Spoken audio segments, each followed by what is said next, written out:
Morning sunlight poured into the small house. A man woke up on his couch. He heard someone in the kitchen. He turned around and froze completely. A woman stood there, hair slightly messy, wearing his white dress shirt, making coffee.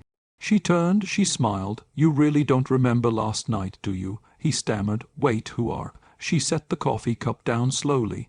"The woman whose car you saved and whose company owns your house." He stood motionless, his heart pounded. His daughter giggled from the hallway. The woman looked at him. Her eyes held secrets. "We need to talk, Malik." His name was Malik Thompson, 36 years old, former engineer, now a single dad doing freelance repair work, fixing broken pipes, rewiring old houses, whatever paid the bills. His daughter Zara was 7, bright eyes, brown skin like her father's, quick smile. She was his entire world.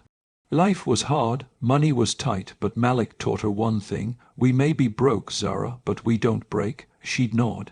She understood more than most kids her age. One night a storm hit. Rain hammered the streets, thunder cracked the sky.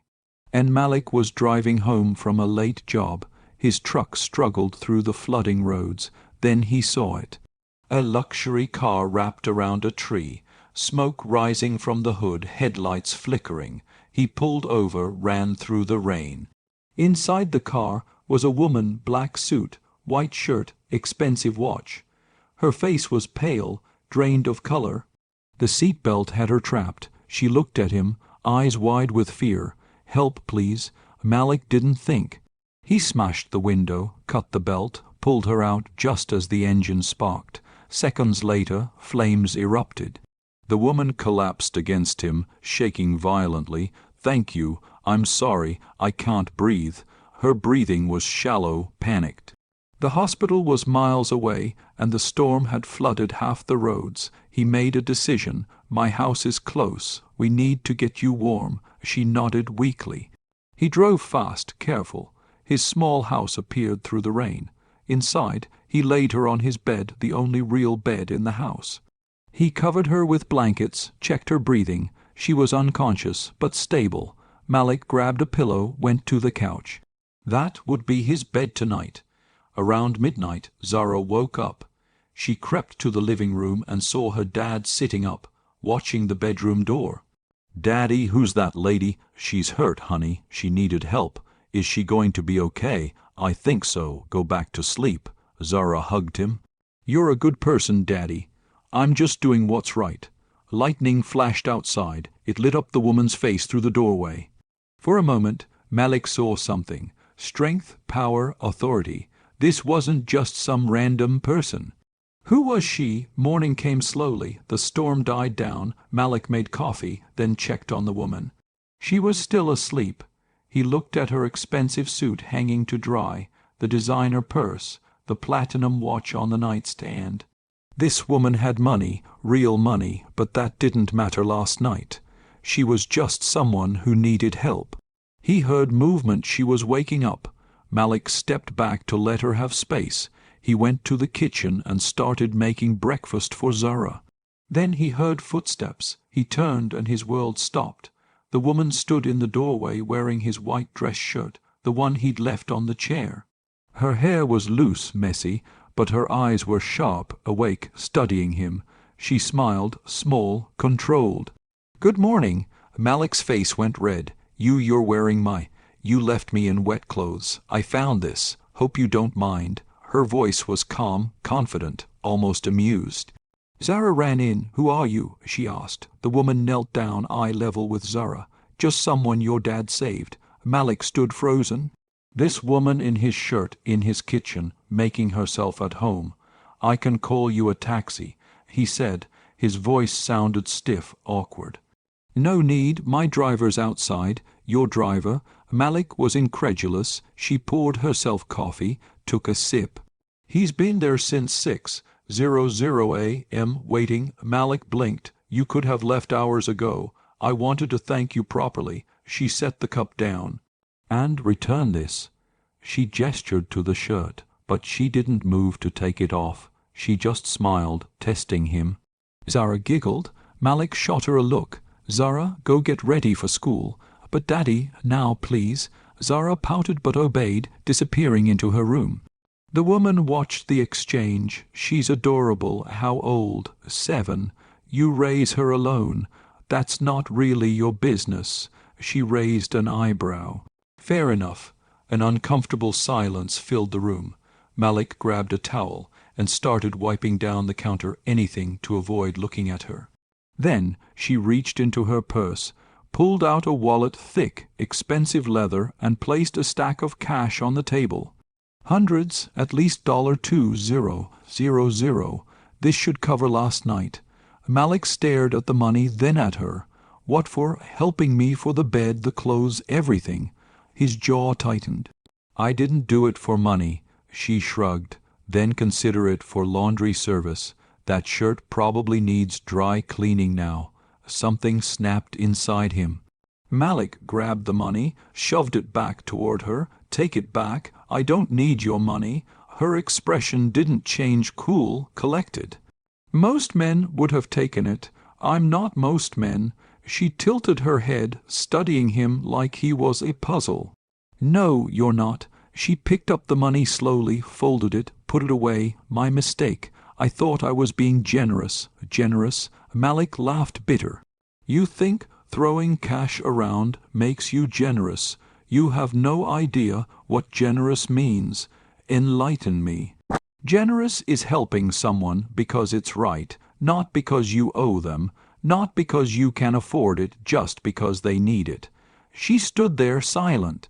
For the first time she looked uncomfortable. I see, do you? Malik turned away. Because from where I'm standing, you just try to turn a decent act into a transaction. The air between them grew heavy, tense. Finally, she spoke, quieter now. You're right. I apologize. He didn't respond. She walked toward the door, stopped, looked back. What's your name? Malik Thompson. Malik Thompson. She repeated it slowly. I won't forget it. Then she left. The door closed softly behind her. Zara emerged from her room, backpack on. Is she your girlfriend now? No, honey. She's complicated. I think she likes you. Yeah. He smiled. What makes you say that? Because she looks at you the way you look at pancakes. Malik burst out laughing. Like I want to eat her. Like she makes you happy. He picked her up, spun her around. You're too smart for your own good. That afternoon Malik picked Zara up from school. They stopped at a small grocery store. He counted his money carefully enough for rice, eggs, some vegetables, maybe a treat for Zara if he stretched it. At home he turned on the TV while cooking. The news played in the background. Then he heard it, breaking news. CEO Vanessa Kingsley, survivor of last night's car crash, returned to work today. Sources say a local resident pulled her from the burning vehicle just in time. Malik froze. He looked at the screen. There she was, the woman from this morning, wearing a sharp business suit, standing in front of a massive corporate building. The logo behind her read Kingsley Industries. The reporter continued. Miss Kingsley refused to name her rescuer, but she did say this. The screen cut to Vanessa, microphones in her face, cameras flashing. He was kind, humble, and he refused payment. That's the kind of integrity you can't buy. Malik stood there, wooden spoon in hand, mouth open. Zara tugged his sleeve. Daddy, that's the lady from this morning. Yeah, kiddo, it is. She's famous. Seems like it. Why didn't you tell me? I didn't know. Zara's eyes went wide. You saved the CEO. That's so cool. Malik turned off the TV, went back to cooking, but his mind was racing. Vanessa Kingsley, one of the richest women in the state, known for buying out companies, building empires, crushing competitors, and he'd just yelled at her, throwing her money back in her face. He laughed, couldn't help it. Well, that's my luck. Zara climbed onto a chair. Do you think she'll come back? I doubt it, honey. I hope she does. I liked her. Malik ruffled her hair, her tight curls bouncing under his hand. You like everyone. Not everyone, just people who are nice, and she seemed nice under all the fancy stuff. Malik smiled. His daughter always seeing the good in people. Maybe she was right. Maybe Vanessa wasn't just a cold businesswoman. Maybe she was something more, but he'd never know. People like her didn't come back to neighborhoods like this. That chapter was closed, or so he thought. Type respect. If you believe dignity can't be bought. 3 days passed. Malik tried to forget about Vanessa Kingsley. He had work to do, bills to pay, a daughter to raise. But the universe had other plans. He was at Zara's school, fixing a burst pipe in the teacher's lounge. His hands were dirty, grease on his shirt, just another day. Then he heard it. A car engine, smooth, expensive, purring like a predator. He looked up. A black luxury sedan pulled into the parking lot. Tinted windows, chrome details, the kind of car that didn't belong in this neighborhood. The door opened. Out stepped Vanessa Kingsley, white business suit, heels clicking on pavement, sunglasses covering her eyes. She walked straight toward him. Parents stopped talking. Teachers stared. Everyone watched. Malik stood up, wiped his dark hands on a rag, leaving grease streaks. "Can I help you?" She removed her sunglasses, looked directly at him. "Mr. Thompson, we need to talk." He sighed. "If it's about the money again, it's not." Her voice was firm. "It's about the truth." She pulled out her phone, turned it toward him. Security footage, grainy, time-stamped it, showed Malik carrying her from the burning car. His face was clear, determined, heroic. "You saved my life. I didn't even thank you properly." Malik shrugged. "You already did by walking away." She flinched just slightly. That was cold. So was treating kindness like a business deal. Silence stretched between them, tense, heavy. Then Vanessa looked past him, saw Zara playing on the playground, laughing with friends, her brown skin glowing in the sunlight. "She's your daughter, my whole world." Vanessa watched Zara for a moment. Something in her expression softened. "She's lucky to have you. I'm lucky to have her." Vanessa stepped closer, lowered her voice. "Malik, I came here to apologize and to make something right. You don't owe me anything." "Maybe not, but I want to do this anyway." She pulled an envelope from her bag, opened it. Inside was a legal document. Malik recognized the letterhead, his landlord's property management company. "What is this?" "I own the building you rent. As of yesterday, I bought it outright." His stomach dropped. "You what?" "And as of this morning, your lease is paid off. The house is yours, free and clear." Malik stepped back. His head spun. "You think kindness is a debt to be repaid. I don't want this. It's not about debt." Her eyes held his steady, sincere. "It's about starting something better. Better for who? Your conscience." She didn't blink. "For people like you who do the right thing and get nothing in return." "I got something. I got to sleep knowing I helped someone. That's enough. Is it?" She gestured around. "Is this enough? Working yourself to the bone, struggling every month. You deserve more. I don't need saving. Everyone needs saving sometimes." Her voice cracked just a little. "Even me?" Malik paused. He saw something in her eyes, vulnerability, pain. This wasn't just about him. "What happened to you?" Vanessa looked away. "I grew up poor. Foster care, group homes. I clawed my way to the top. And somewhere along the way, I forgot what it felt like to be helpless. Until the crash.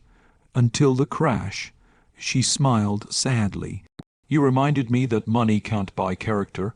It can't buy courage, and it definitely can't buy the kind of man who saves a stranger in a storm."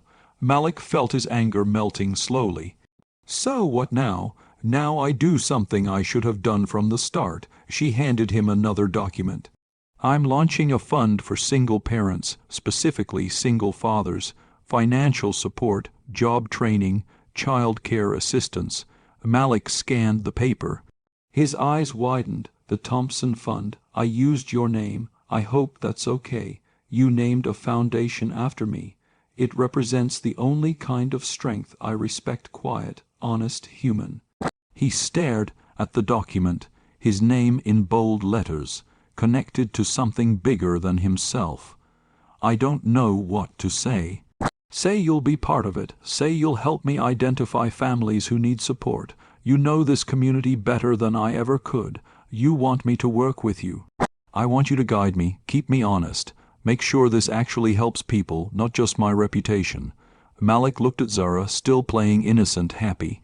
He thought about all the nights he'd stayed up worrying about rent, about food, about whether he was enough. If I do this, we do it my way. No PR stunts, no photo ops, just real help for real people. Vanessa extended her hand. Deal? He shook it. Her grip was firm, confident, equal. Then she smiled, mischievous. Oh, and one more thing. What? I still have your shirt. Malik laughed, actually laughed.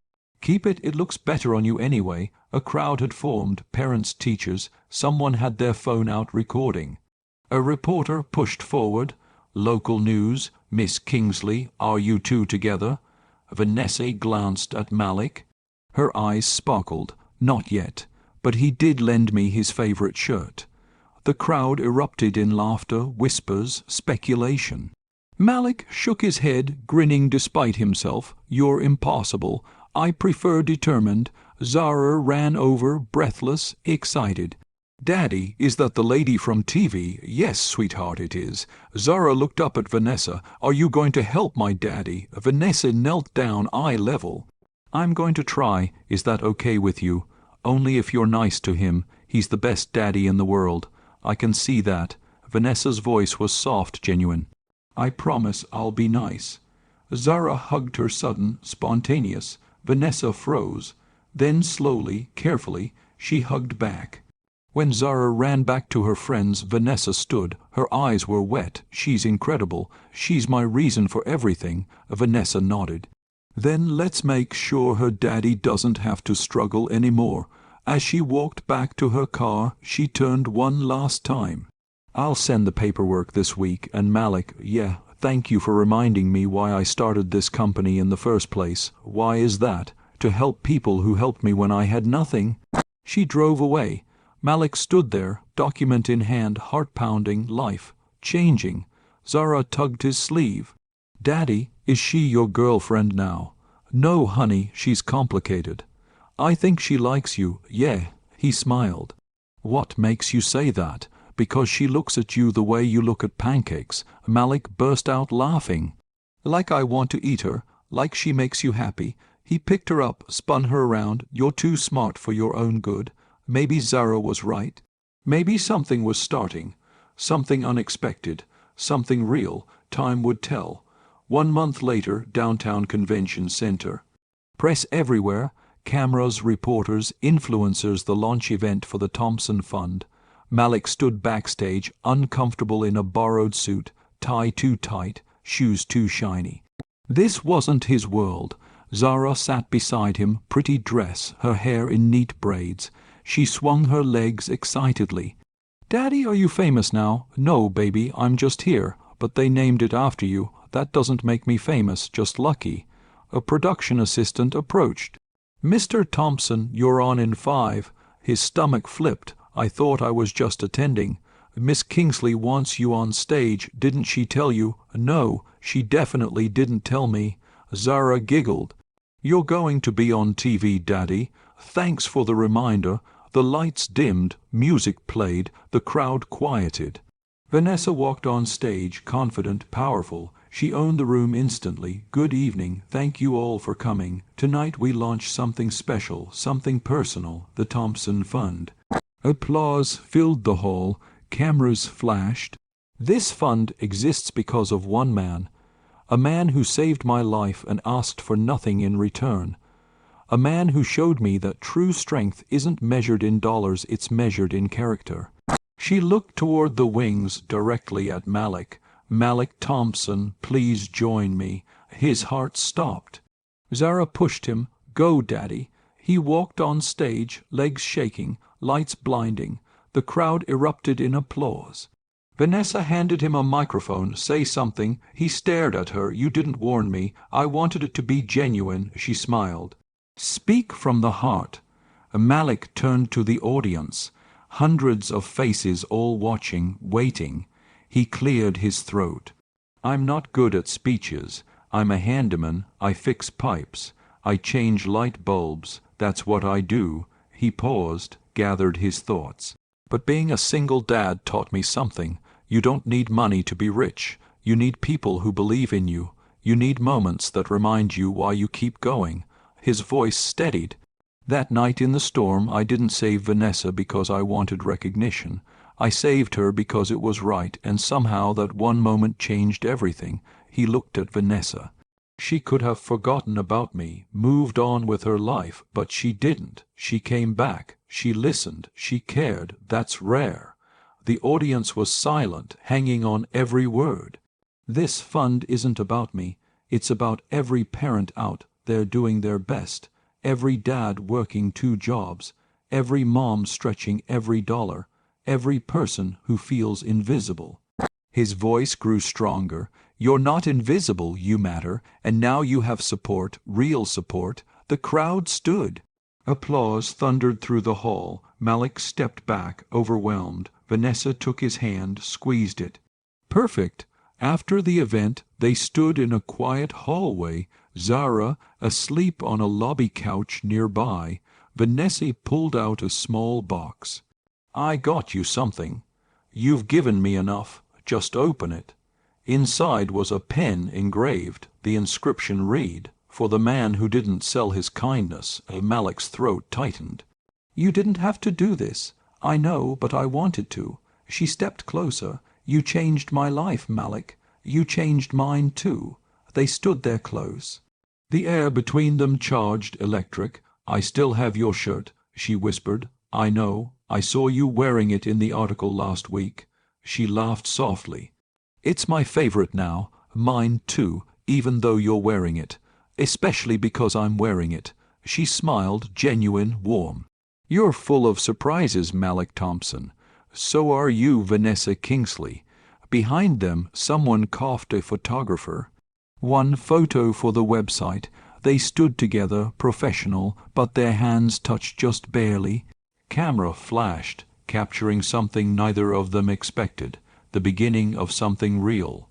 1 year later, a small storefront opened. The sign read Thompson Mechanics. In partnership with Kingsley Foundation. Malik wiped grease from his hands. His shop, small but clean, organized everything he'd worked for. The bell chimed. Vanessa walked in. White shirt, his shirt, jeans, hair down, relaxed, beautiful. Still fits. She said. He grinned. Still stealing my clothes. Borrowing. Sure. She laughed, walked around, touched his tools. This place is perfect. It's small. It's honest, like you.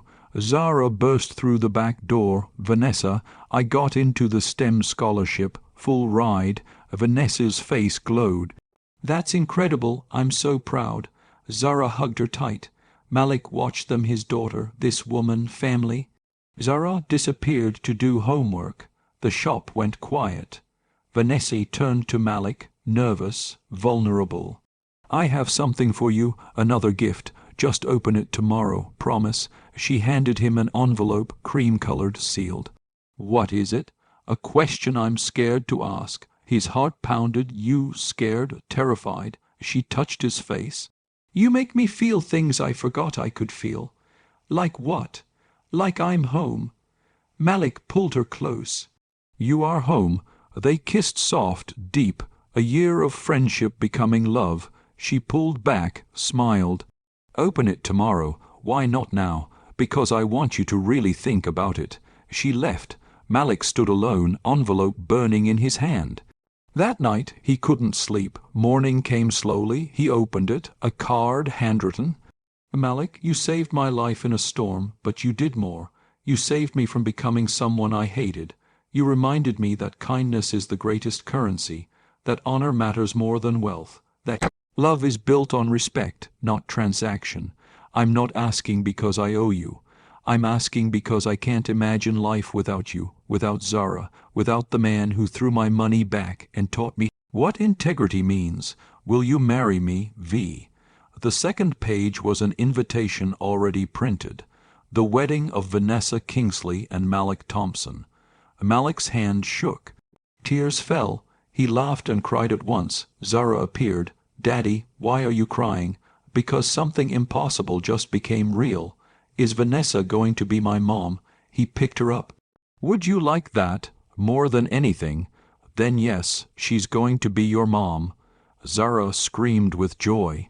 They danced in the kitchen. Life was changing again, but this time it felt right. 6 months later, small ceremony, close friends.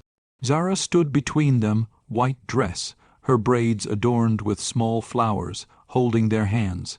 The officiant spoke. Do you, Malik? I do. I didn't finish. I don't need you to. I do. Laughter filled the room. Vanessa smiled, eager. I've waited long enough. Do you, Vanessa? I do, forever. They kissed early before permission. They didn't care. At the reception, Malik gave her a small box. Inside was a key. What's this? The key to my truck, the one from that night. I restored it. It's yours. She stared at it. You kept it. Some things are worth keeping, like us, especially us. They danced. Zara joined them.